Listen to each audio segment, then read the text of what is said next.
Operation mangroves के लिए चल पड़ा है इन 24 न्यूज। और ये अंधेरी का रिहायशी इलाका है लोखंडवाला बैक रोड से सटा ये इलाका जो वर्सोवा के लिए जाता है। और यहाँ पर बड़े पैमाने पर वन क्षेत्र भी है जिसमें बड़ी मात्रा में मैंग्रोव्स हैं। इस मैंग्रोव्स की सुरक्षा कैसे की जाए ये सुनिश्चित करने के लिए ये फेंसिंग लगाई गई है भारतीय जनता पार्टी के विधायक भारती लवेकर के निधि से। लेकिन हम आपको बताने का प्रयास कर रहे हैं कि अगर इस तरह से जो सुरक्षा वॉल है, फेंसिंग का जो सुरक्षा वॉल है, यदि इसे तोड़ा गया, यदि अंदर प्रवेश करने के लिए किसी को इजाजत दे दी गई तो यहां पर इस तरीके से लोग शराब का सेवन करते हैं, नशेड़ी यहां अपना कब्जा जमा कर बैठते हैं, कचरे का अंबार लगा हुआ है, प्रशासनिक महकमा हाथ पर हाथ धरे बैठा हुआ है। और किस तरीके से इस जगह का गैर कानूनी तरीके से इस्तेमाल किया जा रहा है, दुरुपयोग किया जा रहा है, इसकी जीती जागती तस्वीरें आपके टीवी स्क्रीन पर आपके सामने हैं। यहां पर मैंग्रोव्स को बचाने के लिए बात की जाती है, लेकिन दूसरी तरफ नर्सरी के जो व्यवसायी हैं वो इस जगह पर अपना कब्जा जमाए बैठे हैं। और ये सब आप देख सकते हैं इसका इस्तेमाल कहां होता है। मैंग्रोव्स प्रोटेक्शन सेल टीम को धीरे धीरे हम नीचे जाने का प्रयास करेंगे और मैंग्रोव्स सेल का बाकायदा यहां बोर्ड लगा हुआ है और हम वहां पर पहुंचने का प्रयास करते हैं। लेकिन ये सारी चीजें भी ढेर सारे सवाल खड़ा कर रही हैं। ये स्थिति देखिए आप नीचे की, सूख चुके हैं मैंग्रोव्स, राम भरोसे है इनकी सुरक्षा। और अब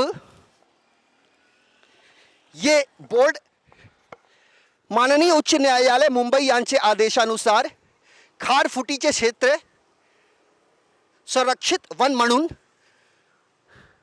घोषित केले असून या क्षेत्रात भारतीय वन अधिनियम 1927 कलम 33 अनुसार खारफुटी, इतर वनस्पती आणि सागरी वन्यजीवाची हानी व नुकसान होईल असे कोणतेही कृत्य करणाऱ्याला सक्त मनाई आहे। यानी ऐसे लोगों के लिए मनाई है। हाई टाइड, आपने सुना होगा समंदर में हाई टाइड आते हैं, लो टाइड आते हैं, और जब समंदर में ज्वार भाटा अपनी चरम पर पहुंचता है तो समुद्री किनारे बसे लोगों से यह अपील की जाती है, खास करके मछली का व्यवसाय करने वाले कोली समाज से, क्योंकि महाराष्ट्र का जो प्रमुख रहिवासी है वो कोली समाज है। कोली समाज को समंदर में न जाने के लिए जो चेतावनी जारी की जाती है, हाई टाइड के लिए ये पोल बनाया गया है। एक बार फिर इस पोल को जरा गौर से आप देखिए। और ये पोल किस जगह पर है? आगे जानकी भाई स्कूल है और जानकी भाई स्कूल से जो आने वाला ये रास्ता है ये लोखंडवाला की तरफ जाता है। और इस सड़क के दोनों किनारे फेंसिंग लगाई गई है चूंकि मैंग्रोव्स की सुरक्षा हो सके। हमने आपको ये बोर्ड दिखाया, हमारा मकसद था आपको ये बताना कि हाईकोर्ट कितना गंभीर है, सरकार कितनी गंभीर है, लेकिन कुछ तथाकथित लोग जो सिर्फ निहित स्वार्थ साधने के लिए, पैसे कमाने के लिए शासन और प्रशासन की आंखों में धूल झोंकने का काम करते हैं और सारे गैर कानूनी काम उनके द्वारा संचालित किया जाता है। लेकिन हमारा प्रयास होगा इस कार्यक्रम को जन जन तक पहुंचाना ताकि जनता ये समझ सके कि जिस शहर में वो रहते हैं उस शहर में हो क्या रहा है। ये देखिए, ये आप बताइए वली साहब। ये मैंग्रोव्स तो आपको दिख रहा है, लेकिन असल में ये मैंग्रोव्स की जड़ कैसी है मैं आपको वो समझाना चाहूँगा आपके चैनल के माध्यम से लोगों को कि देखिए मैंग्रोव्स खुद अपने आप आता है, इसको लगाने की ज़रूरत नहीं है।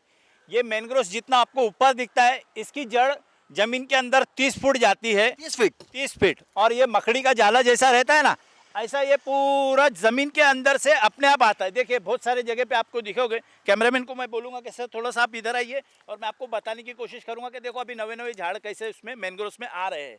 और ये 30 फुट जमीन के अंदर से आ रहे हैं झाड़, नए झाड़ आ रहे हैं और पुराने नष्ट किए जा रहे हैं, पुराने सुखा दिए जा रहे हैं केमिकल के जरिए से। खाली बोर्ड और फेंसिंग से ये मैंग्रोव्स बचने वाला नहीं है, उसके लिए हमारे को ग्राउंड लेवल पे आना पड़ेगा, जब ये हमारे को बचेंगे। नहीं तो हम अपनी टीवी स्क्रीन पर जो सूखे सूखे पेड़ आप देख रहे हैं ये मृत अवस्था में मैंग्रोव्स यहाँ के दर्द दास्तान को बयां कर रहे हैं कि किस तरीके से उनका कत्लेआम किया गया है। एक तरफ बड़े जोर शोर से ताल ठोका जाता है, दावा किया जाता है मैंग्रोव्स को बचाने का और उसे प्रोटेक्शन देने का। माहिम ग्रीक, माहिम खाड़ी, जहां कई 100 एकड़ में मैंग्रोव्स फैला हुआ है और इसको लेकर महाराष्ट्र के पर्यावरण मंत्री आदित्य ठाकरे साहब ने मैंग्रोव्स प्रोटेक्शन सेल के अधिकारी को उन्होंने ये निर्देश दिया था कि आप इन मैंग्रोव्स की सुरक्षा करेंगे और इसकी सुरक्षा के लिए जो कुछ भी बन पड़ेगा सरकार आपके साथ होगी। लेकिन मैंग्रोव्स की सुरक्षा कैसे की जा रही है ये आपको हम बताने का प्रयास कर रहे हैं और इन तस्वीरों को देखकर आप ये आकलन कीजिए, ये अंदाजा लगाइए कि जिस मैंग्रोव्स की सुरक्षा की बात की जाती है उस मैंग्रोव्स का हाल क्या है। दाभोलकर साहब, क्या लग रहा है ये सब कुछ? मैं तो अपने पर्यावरण मंत्री आदित्य ठाकरे जी से ये विनती करना चाहूँगा कि आप देखो कि किस तरह से मुंबई में, जो मुंबई में आप बता रहे हो कि नाइट लाइफ करो, पूरा नाइट में सारे इलाके, कुछ इलाके आप ये करो, लेकिन पर्यावरण के प्रति आप कितने नास्तिक है ये इससे दिखाई दे रहा है कि अपने यहाँ पर वर्सोवा में जिस क्या वो वाकई नास्तिक हैं या उनको जानकारी नहीं दी जा रही है? नहीं, देखो मिनिस्टर है, मैं ये कैसे हो सकता है, यानी आपको मुंबई में पेंगुइन आना चाहिए, ये पता चलता है, आना चाहिए, लेकिन पर्यावरण के रक्षा होनी चाहिए, मैंग्रोव्स टिकनी चाहिए, क्योंकि मैंग्रोव्स टिकेंगी तो मुंबई टिकेगी, ये आपको पता नहीं चलता। और मुझे आपके माध्यम से मुझे और एक चीज़ आपको इसमें बतानी है कि जभी मैंग्रोव्स पर्यावरण उसका ह्रास हुआ है, उसको सिर्फ और सिर्फ ये सरकार है वही जिम्मेदार है। कैसे, मैं आपको बताता हूँ। आपने बांद्रा कुर्ला कॉम्प्लेक्स देखा है, बांद्रा कुर्ला कॉम्प्लेक्स में क्या था? मैंग्रोव्स, पूरे मैंग्रोव्स थे। आज वहाँ पर क्या है? आज बड़ी बड़ी टोले जंगी इमारत वहाँ पर खड़ी है, कमर्शियल हब हो गया है। वो कैसे हुआ है? एमएमआरडीए ने किया। एमएमआरडीए का अध्यक्ष कौन होता है? एमएमआरडीए का अध्यक्ष होता है मुख्यमंत्री नगर विकास। तो उन्होंने वहाँ पर पूरा ये है, आप म्हाड़ा में जाओ, यानी मालवनी 1 2 3 4 5 6 सेक्टर है, वहाँ पर क्या था? मैंग्रोव्स। आज क्या है? आज म्हाड़ा की वहाँ पर कॉलोनी हुई है। यानी अभी हम और अमजद भाई हमने पूरा, मैंने जोरों का टक्कर लगा दिया है कि कुछ भी करके नवघर जो विलेज है वहाँ पर पूरा मैंग्रोव्स था। भाईंदर की बात कर रहे हैं? भाईंदर की मैं बात कर रहा हूँ, पूरा मैंग्रोव्स था। आज क्या है? आज वहाँ पर इमारतें, यानी हर बार, यानी मैं N94 न्यूज़ का भी शुक्रगुजार हूँ, 24 इन 24 का भी शुक्रगुजार हूँ, क्योंकि आपने हर बार पर्यावरण के विषय में आपने ये न्यूज़ लगा के रखी है। आप ये सरकार से आप इसका फॉलोअप कर रहे हैं, इसलिए मैं आपका शुक्रगुजार हूँ। क्योंकि हम देख रहे हैं कि आज हम वहाँ पर गए तो वहाँ पर डेब्रिस होता है, बाद में 1 महीने के बाद गए तो वहाँ पर फेंसिंग होता है। क्या और टीवी न्यूज़ चैनल और अखबार वाले ये खबर नहीं प्रकाशित कर रहे? नहीं हो रहा है, ये नहीं हो रहा है। यानी मुझे बहुत इससे कहना पड़ रहा है कि ये नहीं हो रहा है। जैसे आपके जैसे और 3-4 चैनल भी ये विषय अगर लगा के रखेंगे तो पूरा मेरा भाईंदर, पूरा मुंबई का मैंग्रोव्स बच जाएगा। हो सकता है जो बड़े बड़े न्यूज़ चैनल हैं, बड़े बड़े अखबार संस्थान हैं, उनका ये सब्जेक्ट ना हो, उनकी कुछ मर्यादाएं हों, लेकिन इन 24 न्यूज़ की मर्यादा असीमित है और ये बदस्तूर जारी रहेगा हमारा ये प्रयास, चूंकि मामला है जनहित से जुड़ा और जनहित से जुड़ा मामला उठाना यदि गुनाह है तो ये गुनाह हम 100 बार भी करेंगे। हमारा ये प्रयास, एक बार फिर बता दें, लोगों तक संदेश ये पहुंचाना है कि हमें यदि इस मुंबई को बचाना है तो सबसे पहले यहाँ के पर्यावरण को बचाना है। चलते जी जी। जैसे कि आपने इनसे सवाल पूछा कि आदित्य ठाकरे को जिसकी जानकारी है कि नहीं, ये देखिए, हर डिपार्टमेंट में मैंने लेटर दिया हूँ, हर डिपार्टमेंट में, राज्यपाल से लेके, पुलिस से लेके, बीएमसी से लेके, इन्वायरमेंट डिपार्टमेंट, हर डिपार्टमेंट। इसके अंदर मैंने क्या कहा हूँ आपको दिखाऊं? जहाँ पे भी मैंग्रोव्स है वो जगह पे आप किधर का भी अगर आप प्रॉपर्टी कार्ड लोगे, 7/12 लोगे ना, तो उसमें आपको ये बताएगा खेती और बिन खेती। इधर का भी आप लोगे ना एग्रीकल्चर और नॉन एग्रीकल्चर। एग्रीकल्चर, आप मेरे को बताओ ना एग्रीकल्चर लैंड है क्या? तो इसलिए मैंने उनको साफ तौर पे लिखा हूं कि आप 7/12 पे उसको डिक्लेयर कर दो कि मैंग्रोव्स है, विषय खत्म, पूरी मुंबई और पूरा महाराष्ट्र सेफ। लेकिन इनको करना ही नहीं है। मैंग्रोव्स मैंग्रोव्स यदि किसी प्राइवेट लैंड पर हो या गवर्नमेंट लैंड पर हो, तो प्राइवेट लैंड पर अगर मैंग्रोव्स होता है तो क्या उस लैंड ऑनर का वो अधिकार नहीं है कि उस पर वो कुछ कंस्ट्रक्शन कर सके? नहीं, कंस्ट्रक्शन नहीं कर सकता है सर। उसके एवज में उसको या तो दूसरी जगह दी जाएगी या तो उसका हर्जाना दिया जाएगा। जैसा बड़ा हाईवे निकलता है, ब्रिज निकलता है या पानी का डैम होता है, उसके एवज में पैसा दिया जाता है, जगह दी जाती है। तो वैसे ही जहाँ पे मैंग्रोव्स है, प्राइवेट फॉरेस्ट उसको बोला जाएगा। और जिन बिल्डरों के पास भी अगर मैंग्रोव्स है तो उनको विद इन 1 किलोमीटर उतना रिकंस्ट्रक्ट करना है, इनको मैंग्रोव्स ऑफिस रिप्लांट करना है। लेकिन आप देखिए पूरा मीरा भाईंदर के अंदर अच्छी खासी दादागिरी है, चल रही है, अच्छी खासी दादागिरी। यानी आप अगर कंप्लेंट डालते हो तो आपको हैरेसमेंट करना है। 2-2 महीना उसकी इंक्वायरी के लिए कोई अधिकारी आता नहीं है, फिर उसके बाद आने के बाद ये मैंग्रोव्स है वो है, इनके मतलब पूरी पिक्चर बनी हुई है। ढोंग धतूरे कैसा करना है अपन बोल पिक्चर बनी है, लेकिन हमारे पिक्चर का ये है महज एक ट्रेलर। इसकी पूरी पिक्चर अभी है बाकी। चलते चलते आखिरी सवाल एडवोकेट साहब आपसे कि ये जो कुछ भी गलत हो रहा है इस पर होना क्या चाहिए आईपीसी के तहत? एक तो देखो आईपीसी महाराष्ट्र इन्वायरमेंट एक्ट 1986 जो बनाया गया है उसमें सेक्शन 15 और सेक्शन 19 के अनुसार आप ये जो भी मैंग्रोव्स बुझाए गए उस पर आप एफआईआर कर सकते हैं।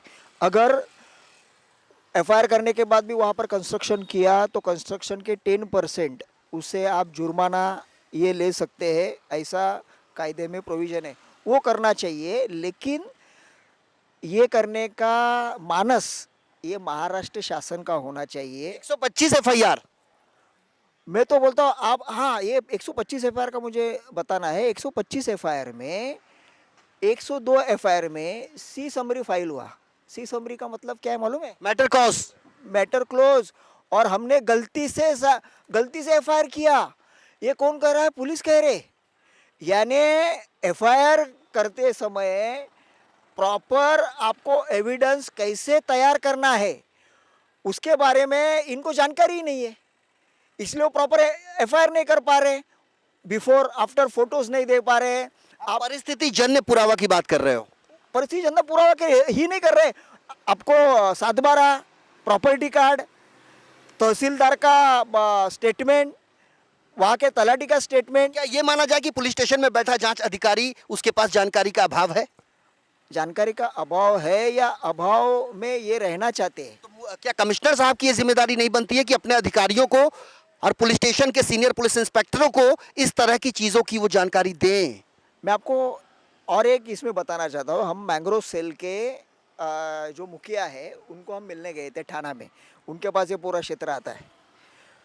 तो उन्होंने कहा कि हमने बाकायदा मीरा भाईंदर पुलिस स्टेशन का और अलग अलग पुलिस स्टेशन में उनके जो अधिकारी है उनका पूरे दिन भर का हमने एक सेशन किया। उस सेशन में हमने बताया कि मैंग्रोव्स किस तरह से होते हैं, यानी आपको अगर एफआईआर करनी है तो इन्होंने कौन से प्रकार का मैंग्रोव्स बुझाया है, काउंसलिंग किया है, पूरा काउंसलिंग किया है, उन्हें ये भी दिया है, वो उनका ब्रोशर होता है वो भी दिया है। लेकिन इनको प्रॉपर तरीके से उसका इन्वेस्टिगेशन करना ही नहीं है, उनको बचाना है। और अगर वो बच गए तो पर्यावरण का ह्रास तय है, अगर वो नहीं बचे तो पर्यावरण एकदम फला फूलेगा। तो मुझे लगता है उनको और महाराष्ट्र शासन को ये तय करना है हमें किसे बचाना है, हमें पर्यावरण को बचाना है या वो पर्यावरण का ह्रास कर रहे हैं, पर्यावरण जो पूरा तरह से ध्वस्त कर रहे हैं उनको बचाना है। ये महाराष्ट्र शासन को, आदित्य जी, आपको तय करना है। कुल मिला के इन तमाम चीज़ों को देखने के बाद ये साफ होता है कि जिस तरीके से एक गंदी मछली सारे तालाब को गंदा करती है, उसी तरीके से सरकारी महकमे में कुछ तथाकथित, फिर हम आपको बता रहे हैं, तथाकथित ऐसे लोग हैं जो भ्रष्टाचार में लिप्त हैं और भ्रष्टाचारियों को पूरी तरह शह दे रहे हैं। और ऐसे लोगों को हमारा ये साफ साफ कहना है कि ये कार्रवाई यूं ही जारी रहेगा इन 24 न्यूज़ का, और हम आपके पास भी आएंगे, चाहे फिर आपका उत्तर हाँ हो या ना हो, या फिर आप कैमरे के सामने कुछ भी कहने से इनकार कर दें। लेकिन हमारा ये आंदोलन आने वाले दिनों में महा आंदोलन का रूप लेगा, इसमें कोई दो राय नहीं है। हमारे आज के इस सफर में अभी के लिए मेरे साथ इतना ही। कल हाजिर होंगे किसी अन्य इलाके की मैंग्रोव्स की समस्या को लेकर। तब तक के लिए वीडियो जर्नलिस्ट देवानंद सिंह के साथ संजय मिश्रा, इन 24 न्यूज़, मुंबई।